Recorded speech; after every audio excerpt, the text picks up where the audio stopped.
오늘 씨앗과 열매라고 하는 주제를 가지고 함께 말씀을 나누려고 하는데, 지금쯤 시골은 3월달부터 여러분 잘 아시는 것처럼 파종을 합니다. 그래서 지금쯤은 한창 각종 채소라든지 옥수수를 아마 제가 심는 그런 계절인 줄 알고 있는데, 이 농부가 농사를 지을 때, 이 파종을 하게 될 때 중요한 게 뭐냐면 종자입니다. 씨앗이 중요합니다. 쭉정이를 심을 수는 없거든요. 알곡을 심어야 되는데 그것도 실한 것들을 골라서 준비를 해야 수확을 많이 거둘 수가 있습니다. 마태복음 13장 3절 말씀에 보면은 그 이하에 씨 뿌리는 비유를 통해서 주님께서 그런 말씀을 하셨어요. 씨 뿌리러 사람이 나갔는데 어떤 때는 씨를 뿌리게 될 때 그것이 길가에 떨어지기도 하고, 어떤 경우에는 돌짝밭에 떨어지기도 하고, 어떤 경우에는 가시덤불에 떨어지기도 했다는 것입니다. 그런데 어떤 것은 옥토에 떨어져서 100배, 60배, 30배의 열매를 맺게 되었다라고 예수님께서 씨 뿌리는 비유에 대해서 말씀을 하셨거든요. 이 씨 뿌리는 비유를 통해서 우리가 깨닫게 되어지는 것이 뭐냐면, 이들 씨앗이 열매를 맺기 위해서는 몇 가지 조건이 필요합니다. 첫 번째는 좋은 여건, 여기에 환경이 중요합니다. 조금 전에 말씀을 드린 것처럼 길이라든지 돌밭이라든지 가시덤불에 떨어지게 되면 비록 싹이 나도 기운을 막아서 열매 맺을 수가 없거든요. 그냥 옥토에 떨어지게 되면 뿌리도 깊이 내릴 수 있고 꽃도 피고 풍성한 열매를 맺게 되는 것입니다. 그러니까 좋은 여건을 갖추는 게 중요합니다. 또 하나가 있다면 그것은 때가 중요합니다. 씨를 아무 때나 뿌리는 게 아니란 말이죠. 한겨울에 씨를 뿌리면 어떻게 되겠습니까? 때가 있는 것이죠. 그래서 심을 때가 있는가 하면 거둘 때가 있는 거거든요. 씨앗을 뿌리고 났는데 얼마 되지 않아서 거둘 것을 생각하면 그건 어려운 것이죠. 그래서 이 씨앗을 뿌리고 가꾸고 노력을 하고 때를 기다려서 인내하면서 열매를 거두게 되는 것이거든요. 이와 같이 때가 중요한 것입니다. 근데 저도 시골 출신입니다마는 어려서부터 자라면서 갖게 된 것들이 뭐냐면, 제일 중요한 거예요. 환경도 중요하고 때도 중요한데 정말 중요한 게 있습니다. 그게 뭐냐면 하늘의 도움이 있어야 된다. 하늘의 도움이 없으면 안 되는 거예요. 이 전라남도 광주에 가뭄이 들어가지고 농사 짓는데 어려움들이 있다고 그런 얘기 우리가 전해 들었지 않습니까? 제한급수를 한다, 뭐 이런 얘기를 들었는데, 지금이야 뭐 수리시설이 잘 돼 있죠. 그리고 지금이야 또 뭐 아파트처럼 말이죠, 이렇게 공장을 지어가지고 그 안에서 이 식물을 재배도 하고 그럽니다. 그러나 옛날에는 천수답이었거든요. 하늘만 쳐다봐야 됐거든요. 그래서 하늘에서 비를 내려주지 않으면 밭갈이도 할 수 없고 농사 지을 수가 없는 것입니다. 그래서 기우제도 지내고 과거에 옛날에 그랬던 기억이 지금도 생생하거든요. 그러니까 하나님의 도우심이 제일 중요한 것입니다. 때도 있고 환경도 돼 있지만 비 올 때 비가 오지 아니하고, 그렇지 않습니까? 좋은 날씨가 있어야 가을에 거두하는데, 만약에 가을에 말이죠, 비가 계속 오게 되면 어떻게 되겠어요? 그동안 농사 지은 것이 썩어나갈 수밖에 없어요. 그렇기 때문에 이런 모든 것들이 하나님이 조율을 해 주셔야 우리가 복을 받을 수 있다라고 하는 생각을 갖게 됩니다. 그런데 믿음도 마찬가지예요. 믿음의 삶이라고 하는 것은 어떻게 보면 농사 짓는 거하고 다르지 않습니다. 저와 여러분도 씨를 뿌리는 것입니다. 그래서 그 씨를 뿌리게 되었을 때 수확을 기대하게 되는 것이고 열매를 맺게 되는 것입니다. 자, 그러면은 우리 믿는 성도들이 뿌리는 씨가 무엇이 있을까요? 첫 번째, 말씀이라는 것입니다. 말이 중요합니다. 말이. 제가 늘 그런 말씀을 드렸어요. 말은 씨앗과 같다. 말이 떨어지게 되면 열매가 분명히 맺게 되는 거예요. 수년 전에 우리가 특별 새벽기도 하게 될 때 주제가 말대로 됩니다 라고 하는 주제를 가지고 한 주간 동안 특별 새벽기도를 한 적이 있어요. 아마 여러분들이 기억하시라고 믿습니다. 말이 굉장히 중요합니다. 어떤 말을 하느냐, 이게 중요하거든요. 예수님께서도 마태복음 12장 34절 말씀에 보면은, 독사의 자식들아 너희는 낙하니 어떻게 선한 말을 할 수 있느냐, 이런 마음에 가득한 것을 입으로 말함이라 그랬어요. 자, 여기 말씀에 보면은 말이라고 하는 것은 마음에서 나오는 거예요. 마음에. 그러니까 악한 마음을 품고 있으면 악한 말이 나올 수밖에 없고 선한 마음을 품고 있으면 선한 말이 나오는 거예요. 그러니까 마음이 어떤 상태에 있는가, 여기에 따라서 말투가 달라지는 거예요. 종종 저도 이렇게 면담을 한다든지 상담을 하고 누가 통하게 될 때 그 말투를 들어보면 상대의 기분이 어떤지, 상태가 지금 어떤지 그 대충은 짐작이 간단 말이죠. 여러분들도 마찬가지 아니겠습니까? 그러니까 내 마음이 불편하면 불편한 말이 나오는 거예요. 내 마음이 기쁘면 기쁜 말이 나오는 거죠. 그러니까 마음이 중요한 것입니다. 그래서 마태복음 12장 35절 말씀에 보면은 예수님께서 이렇게 말씀을 하세요. 내가 너에게 이르노니 사람이 무슨 무익한 말을 하든지 심판날에 이에 대하여 심판을 받으리니. 이게 참 끔찍한 말씀이거든요. 내가 한 말에 대해서 하나님으로부터 심판을 받는다는 거예요. 시편 말씀에도 보면은 시편 기자가 그런 고백을 하거든요. 우리가 이 땅에 살다가 이야기를 했는데 말을 했는데 하나님의 나라에 이르게 되었을 때 하나님 앞에서 그것이 다 들통이 난다는 거예요. 다 드러난다는 거예요. 그러니까 이 말이 드러난다는 말의 의미는 뭐냐면 그분의 그 화자의 심령이 드러나는 거지. 심령이. 아니 하나님께서 어떤 분이시길래 우리의 말을 다 이처럼 들으시는가, 이런 생각이 들 수 있는데 37절 말씀에 보면 이런 말이 있어요. 내 말로 의롭다함을 받고 내 말로 정죄함을 받으리라고 그랬어요. 그러니까 말을 통해서 심판이 있다는 것입니다. 이미 말을 통해서 판단을 받는 거예요. 내가 어떤 말을 했느냐, 이것이 생사를 주관하는 것입니다. 그렇기 때문에 우리가 해야 될 것 중에 하나가 있는데 그게 뭐냐면 말 조심하는 거예요. 말에 실수가 없으면 온전한 사람이라고 그랬는데, 그래서 성령께서 우리의 입술을 막아주시고 할 말만 할 수 있도록 이게 굉장히 중요한 거거든요. 여러분, 양은 양을 낳습니다. 소가 송아지를 낳고요. 콩 심은 데 콩 나고 팥 심은 데 팥 나게 돼 있단 말이에요. 그러니까 선한 양심을 가지고 있으면 선한 말을 할 수밖에 없어요. 그런데 불편스러운 마음을 가지고 있으면 말투 자체도 불편스러울 수 없단 말이죠. 아마 여러분들 가운데는 그런 분들이 없으리라고 생각이 되는데, 어떤 경우에는 오면 부부간에 싸움한단 말이죠. 부부간에 싸움하면서 친족, 시댁, 이걸 건드릴 때가 있어요. 아내가 남편한테 이야기하는데 그럽니다. 당신은 꼭 닮아도 시아버지를 꼭 닮아가지고 잔소리가 심하고 말이지, 뭐가 어떻다고 그런 얘기하거든요. 그러면 기분이 나빠가지고 대판 싸우는 거예요. 남편은 또 어떻습니까? 어떻게 너는 닮아도 꼭 네 어머니를 똑 닮았냐, 뭐 이렇게 얘기하거든요. 그러다 보면 이게 별거 아닌 것이 말이죠, 큰 싸움이 돼버리는 거예요. 여러분들 혹시 그런 경험 없습니까? 오늘 우리가 원망, 불평, 투정 부리는 이런 말들을 삼가야 되는 것입니다. 제가 옛날에 논산 상월이라는 곳이 있는데 그때 기도원에 들어간 적이 있어요. 금식하기 위해서 기도원에 들어갔는데 한 자매가 나오더니 그런 간증을 하더라고요. 자기가 의구심이 있었다는 거예요. 그게 뭐냐면 하나님의 귀가 도대체 얼마나 하길래 이 많은 지구촌의 사람들이 이야기할 때 그걸 다 들으실까. 그 기도원에도 수백 명의 사람들이 와 있는데 막 울부짖으면서 기도하고 그런단 말이죠.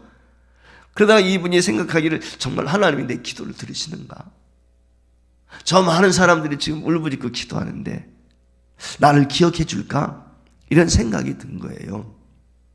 그런데 하나님께서 비몽사몽간에 하나님의 귀를 보여주셨다는 거예요. 그분이 간증을 해요. 그러면서 하는 말이 하나님의 귀가 얼마나 큰지 하늘에서부터 땅에 닿았다는 거예요. 여러분, 큰 악기 있지 않습니까? 그 악기의 말이죠, 그 통처럼 그 속으로 성도들이 부르짖는 기도가 막 빨려 들어가더라는 거예요. 그래서 이 자매가 그런 얘기를 해요. 내가 의심을 했는데 하나님이 내 기도를 들으신다는 걸 내가 이제 확신하게 되었다. 그런 얘기를 하더라고요. 여러분, 말이 중요합니다. 저와 여러분은 늘 범사에 감사하는 말을 해야 돼요. 성도는 덕이 되는 말을 해야 됩니다. 이게 굉장히 중요하거든요. 독이 되는 말이 아니에요. 약이 되는 말을 해야 돼요. 그러니까 우리가 말 조심해야 되는 것입니다. 제가 늘 말씀을 드리지만 말은 씨앗과 같다는 말이에요. 씨는 떨어지면 싹이 나도록 돼 있습니다. 제대로 된 밭에 떨어지게 되면. 그렇지 않습니까? 그런데 성경이 그렇게 이야기를 했거든요. 오늘 여기 민수기 13장 26절 이하에 보면은 이스라엘 백성들이 시나이 반도를 지나가지고 가데스 바네하는 곳에 진을 치게 되거든요. 애굽에서 나와가지고 가데스 바네하는 곳에 도착하게 되었을 때 진을 치고 12명의 정탐꾼들을 가나안 땅에 들여보냅니다. 그래서 그 가나안 땅이 어떤지 그 형편과 그 모든 것들을 살피고 와서 보고하도록 그렇게 한 거예요. 그래서 12명이 40일 동안 가나안 땅에 들어가가지고 살핍니다. 그리고 돌아와서 보고를 합니다. 근데 보고하는 것이 뭐냐? 가나안 땅은 절대 젖과 꿀이 흐른 땅이 아니라는 거예요. 그 땅은 사람을 잡아먹는 땅이라는 거예요. 이제 우리는 죽었다는 것입니다. 그게 10명의 정탐꾼들의 보고였습니다. 한마디로 말하면 가나안 땅은 주님이 말씀하신 것처럼 젖과 꿀이 흐른 땅이 아니라 사람이 살 수 없는 것이다. 그것은 네피린 족속이 있고 아낙 자손이 있고 장대한 사람들이 있을 뿐만 아니라 성도 견고해서 우리로서는 도저히 그들을 대적할 수가 없다. 그들 보기에 우리는 메뚜기 같았을 것이다 라고 하면서 자기 자신을 비하하고 그들에 대해서는 엄청 위대한 것처럼 그렇게 보고를 합니다. 그때 여호수아와 갈렙이 나섰죠. 아니다. 그들은 우리의 밥이다. 그들은 우리의 밥이야. 우리가 들어가서 차지하자. 근데 이 갈렙과 여호수아가 이처럼 그 땅에 들어가서 차지하자고 하는 이유가 있습니다. 그 이유는 뭐냐면 하나님의 말 때문입니다. 하나님의 약속 때문에. 하나님이 그렇게 말씀하셨다는 거예요. 하나님이 우리에게 주신다고 이야기했다는 거예요. 오늘 이게 굉장히 중요합니다. 하나님도 저와 여러분에게 말을 통해서 약속을 주셨어요. 그런데 사람끼리의 언약이라고 하는 건 어떻습니까? 약속은 거의 비슷한 당사자끼리 어떤 조약을 맺든지 뭐 이렇게 하는 것 아닌 게 있어요. 근데 하나님과 우리는 조약이 아니라 무조건적이에요. 하나님의 일방적인 것입니다. 하나님이 말씀하셨어요. 그럼 우리는 그 말씀을 받는 거예요. 이게 굉장히 중요하거든요. 오늘 여기 본문 28절 말씀에 보면은 너희 말이 내 귀에 들린 대로 내가 너희에게 행하겠다 그랬어요. 그러니까 하나님 귀에 들린 대로 하나님이 시행하신다. 지금 이스라엘 백성들이 뭘 했습니까? 우리는 이제 죽었다. 우리는 이제 망했다. 그 얘기한 거예요. 하나님께서 그걸 들으셨다는 거예요. 그 원망의 말을 들었다는 것입니다. 결국 그들이 어떻게 됐습니까? 광야에서 40년 동안 유리방황하다가 애굽에서 나올 때 20세 이상 됐던 사람들은 다 죽었어요. 그리고 그 20세 이하였던 자녀들도 이 부모들 때문에 가나안 땅 들어가기 전에 광야 40년 동안 유리방황을 했단 말이죠. 그럼 무엇 때문에 이렇게 되었습니까? 말 때문입니다. 이스라엘 백성들이 망한 이유는 말 때문에 망했어요. 원망과 투정 때문에. 오늘 제가 여러분이 말 조심해야 됩니다. 말은 씨앗과 같습니다. 이 점을 우리 성도들이 명심할 수 있기를 주의 이름으로 부탁드립니다. 두 번째, 씨앗이 무엇입니까? 믿음이 씨앗입니다. 우리 성도는 믿음으로 심는 거예요. 믿음으로 심게 될 때 100배, 60배, 30배의 열매를 거두게 되어 있습니다. 갈라디아서 6장에 보면 사람이 무엇으로 심든지 그대로 거둔다 라고 말씀을 했거든요. 이사야서 57장 19절 말씀에 보면은 입술의 열매를 창조하는 자 여호와가 말하노라 그랬어요. 제가 조금 전에 말씀을 드린 것처럼 하나님께서는 우리에게 말씀하실 때 일방적으로 선포하시는 것입니다. 일방적으로 그 선포하게 될 때 우리가 그 말씀을 듣고 실천하는 것입니다. 이게 오늘 우리에게 굉장히 중요한 것입니다. 그러니까 하나님께서 자기 자신에 대한 말씀, 어떻게 보면 자기 자신에 대한 말씀이거든요. 그런데 오늘 여기 이사야 57장 19절 말씀에 무엇이라 반드시 열매가 있다는 거예요. 입술의 열매가. 하나님이 말씀하신 것이 이루어지도록 하겠다는 것입니다. 말씀을 드린 것처럼 사람과 사람 사이 언약은 동등한 입장에서 맺는 것이기 때문에 너와 내가 마음이 맞고 동의를 얻어야만이 언약을 맺을 수가 있어요. 무슨 계약을 맺더라도 조건이 맞아야 되지 않습니까? 서로 피차간에 그래야 계약을 맺는단 말이죠. 그런데 하나님이 우리에게 말씀하시는 것은 그게 아니에요. 일방적인 것입니다. 가령 예를 들어서 하나님께서 너는 이렇게 해. 그러면 이런 복을 내가 줄 거야. 내가 이와 같이 헌신해. 그러면 너희 자손이 이런 복을 받을 거야. 하나님이 그렇게 말씀을 한단 말이죠. 내가 이와 같은 것을 행하게 되면 화가 임할 거야. 하나님이 그렇게 말씀하셨다. 이것이 언약이에요. 언약. 그냥 그 자체가 내가 동의를 했던 안 했던 간에 하나님이 한번 선포한 것은 언약이 되는 것입니다. 특별히 우리가 기억해야 되는 것은 하나님은 시건치 않는 분이시다. 쓸데없는 말 안 해. 그분이 약속을 하면 꼭 지키시는 거예요. 이게 우리 하나님이시거든요.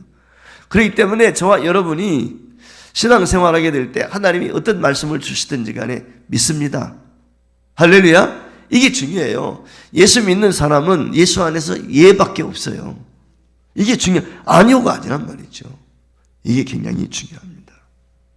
예수님께서 우리에게 주신 말씀이 있어요. 많은 사람들이 예수님께 찾아옵니다. 병자도 찾아옵니다. 눈먼 소경도 찾아옵니다. 안진뱅이도 찾아오고. 그런데 예수님께서 그들이 예수님께 찾아오셨을 때 하신 말씀이 있어요. 내 믿음대로 될지어다. 믿음대로 된다는 거예요. 그러니까 믿음이 씨앗이에요. 그 믿음의 씨앗을 심게 되면 그대로 된다는 거예요. 마태복음 8장에 보면은 우리가 잘 아는 백부장의 신하가 병에 걸렸어요. 가버나움에 백부장이 있었는데 그 신하가 죽을 병에 걸린 거예요. 그 당시 종이라고 하는 건, 신하라고 하는 건 어떻게 보면 물건과 같아요. 팔고 사고 한단 말이에요. 그러니까 종이니까 그 생명이 파리 목숨과 같은 거죠. 근데 이 백부장이 그 파리 목숨과 같은 그 종을 사랑했다는 거예요. 그래서 그 종이 병이 들어 죽게 되었을 때 예수님께 나옵니다. 아마 예수님의 소문을 들었겠죠. 그래서 나와가지고 예수님 앞에 간청하는 것입니다. 내 종이 지금 심히 병들어 죽게 되었는데 고쳐주셨으면 좋겠습니다. 예수님의 입장에서 보니까 갸륵한 거예요. 자기 자식도 아니야. 자기 친족도 아니야. 종이야. 종이 병들었는데 고쳐달라는 거예요. 그러니까 예수님, 그래 내가 가서 고쳐주마. 예수님이 출발하려고 합니다. 그랬더니 이 백부장이 뭐라고 그래요? 두 손을 절레절레 거면서 그러는 거예요. 아닙니다, 아닙니다. 주님께서 우리 집에 들어오시는 것을 내가 감당할 수가 없습니다. 이 말의 의미는 나는 죄인입니다. 주님이 우리 집에 들어오시는 것 그거 감당할 수가 없습니다. 옛날에 그 시대는 유대인들이 이방인하고 상종을 안 했단 말이에요. 그러니까 예수님이 비난받을까 봐 예수님이 들어오시는 걸 거절하는. 그러면서 이 백부장이 하는 말이 있어요. 말씀만 하옵소서. 말씀만. 그때 예수님이 그 이야기를 듣고 주변에 있는 사람들을 둘러보면서 이야기합니다. 내가 이스라엘 중에 이만한 믿음을 만나본 적이 없다.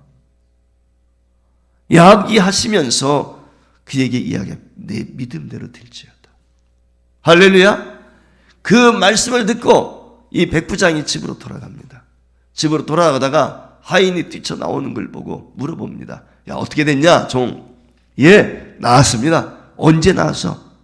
시간을 물어보니까 내 믿음대로 될지어다 라고 주님이 말씀하셨던 그 시간에 자신의 종이 치료된 것입니다. 여러분, 믿음은 씨앗이에요. 심어야 됩니다. 민수기 13장 29절 32절 말씀에 보면 가나안 땅은 적과 꿀이 흐른 땅이라고 이야기할 때 그들은 무엇이라고 했어요? 아니다. 그 땅은 사람을 잡아먹는 땅이다. 그랬어요.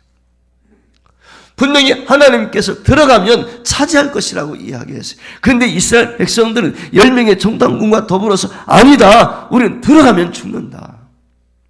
어떻게 됐죠? 죽었어요. 죽었다고 말대로 됐단 말이에요. 그 믿은 대로 된 것입니다. 주님이 그렇게 말씀을 하셨어요. 너희의 말대로 너희가 믿는 바대로 다 이루어지게 하겠다. 그래서 결국은 20세 이상 된 애굽에서 나올 때 어른들은 다 죽고 광야길에서 태어난 아이들과 출애굽할 때 20세 이하의 아이들만 가나안 땅에 들어갔다는 것입니다. 여러분, 오늘 본문 30절 말씀에 보면 여호수아와 갈렙이 하나님으로부터 믿음의 인정을 받습니다. 8절 말씀에 이렇게 기록을 했습니다. 여호와께서 우리를 기뻐하시면 우리를 그 땅으로 인도하여 들이시고 그 땅을 우리에게 주시리라. 믿음이지요. 하나님의 약속을 그들은 믿었습니다. 그 결과 이 두 사람은 가나안 땅을 차지할 수 있었습니다. 여호수아와 갈렙은 그 믿음을 씨앗으로 삼았습니다.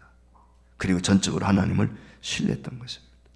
오늘 저와 여러분이 갈렙과 여호수아 같은 믿음의 씨앗을 심게 되기를 주의 이름으로 축원합니다. 세 번째 씨앗이 있습니다. 첫째는 말, 두 번째는 믿음의 씨앗, 세 번째는 순종의 씨앗입니다. 오늘 여기 33절과 35절 말씀에 보면은 반역한 죄와 거역하다란 말이 있어요. 반역과 거역이란 말이 나오거든요. 반역이란 말, 거역이란 말은 무엇입니까? 불순종이죠. 그렇지 않습니까? 그러니까 이 번역과 반역이란 말은 불순종을 전제로. 그러니까 이 불순종의 반대가 무엇입니까? 순종이지요. 오늘 우리가 이들이 지금 반역하고 번역하는 불순종의 씨앗을 심어서 망한 거예요. 그렇다면 오늘 우리는 무엇을 심어야 됩니까? 순종의 씨앗을 심어야 되는 것입니다. 주님께서는 순종이 제사보다 낫다고 그랬습니다. 우리가 아무리 믿음이 좋다고 하면서도 순종하지 않으면 아무런 역사도 일어나지 않습니다. 믿음의 역사는 순종과 함께 일어나는 것이죠. 순종과 동시에 일어나는 거예요. 조금 전에 말씀을 드렸지만 백부장이 보세요. 내 믿음대로 되라. 이 말 듣고 돌아가는 거예요. 그 순간 치료되었단 말이에요. 여러분 아시는 것처럼 한나가 실로에 올라가가지고 기도하게 될 때 술 취한 여인 같아서 엘리 제사장으로부터 책망받잖아요. 아닙니다. 저는 억울한 일을 하나님 앞에 토로했을 뿐입니다. 사정 얘기를 하니까 엘리가 하나님 보시기에 정말 망나니 같은 어떻게 보면 그 가정인데도 불구하고 하나님이 세우신 엘리 제사장 그를 통해서 한나에게 이야기해요. 내가 구한 것이 내 소원이 이루어지길 원한다 라고 이야기를 했더니 이 한나가 어떻게 합니까? 고향으로 돌아가는데 그 이후로부터 근심이 없었다 그랬어요. 믿은 거예요. 엘리 제사장이 한 말을 믿었어요. 결국은 여러분 아시는 것처럼 이드메의 사무엘을 품에 안지 않습니까? 믿으면 되는 겁니다. 중요한 것이 이것입니다. 오늘 여기 본문 31절 이하에 보면 하나님의 말끝마다 이스라엘 백성들 아니다 불순종하는 것입니다. 결국은 가나안 땅을 들어가지 못하고 광야에서 뱅뱅 돌다가 죽고 말았다는 것입니다. 얼마나 안타까운 사실입니까? 특별히 20세 이하의 애굽에서 나올 때 자녀들 40년 동안 허송세월했어요. 광야를 돌아다녔어요. 누구 때문입니까? 부모 때문입니다. 어떤 가문을 보면은 대를 이어가지고 말이죠. 잘 돼요. 잘 되는 가문들이 있어요. 근데 어떤 가문은 예수를 믿는데도 불구하고 갈수록 더 어려워져요. 그 이유가 뭔가 살펴보니까 윗대에서부터 제대로 신앙생활을 안 한 거예요. 여러분 할아버지 할머니들이 신앙생활을 잘해야 돼요. 여러분 디모데 보세요. 로이스와 유니게에 있던 거 할머니와 어머니에게 있던 신앙이 아들에게 있게 됐잖아요. 부모의 신앙이 중요합니다. 여러분의 신앙을 보시고 후손을 축복하시는 것입니다. 믿음으로 심어야 돼요.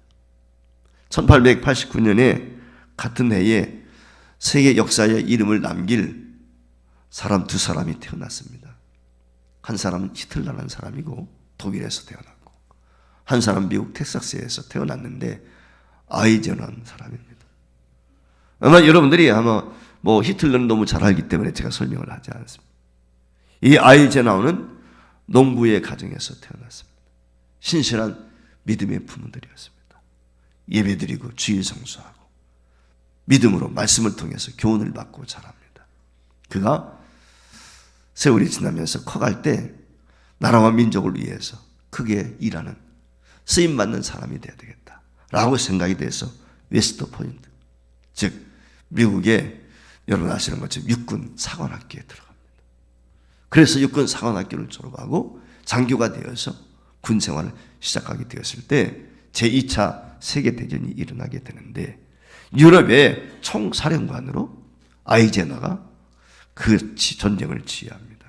그리고 상대는 누구냐? 바로 히틀러죠. 그 히틀러와 연합군 싸움에서 아이젠하의 군대가 이겼습니다. 여러분 아시는 것처럼 히틀러는 자기의 생을 자결로 끝을 맺었어요. 아이젠하는 80세까지 살았다고 합니다. 80세에 그가 세상을 떠나게 되었을 때 많은 사람들이 애도합니다. 그의 죽음을 너무 아쉬워합니다. 어떤 사람은 잘 죽었다. 근데 어떤 사람은 정말 아쉽다. 그 이유가 무엇이었겠는가? 이 아이젠하의 그 삶 가운데 일화를 보면은 그 소련이 있지, 옛날에 소비에트 연방의 후르쇼프라고 하는 사람이 그때 당시에 서기장인데 이 사람이 미국을 방문했어요. 그 미국을 방문했는데 회담하는 날짜가 주일날인 거예요. 주일날이 되니까 이 아이젠하 대통령이 그랬다는 거예요. 나는 주일날은 교회를 가야 됩니다. 그러니까 오늘은 회담할 수가 없습니다. 여러분 이게 한 나라의 국가 원수거든요.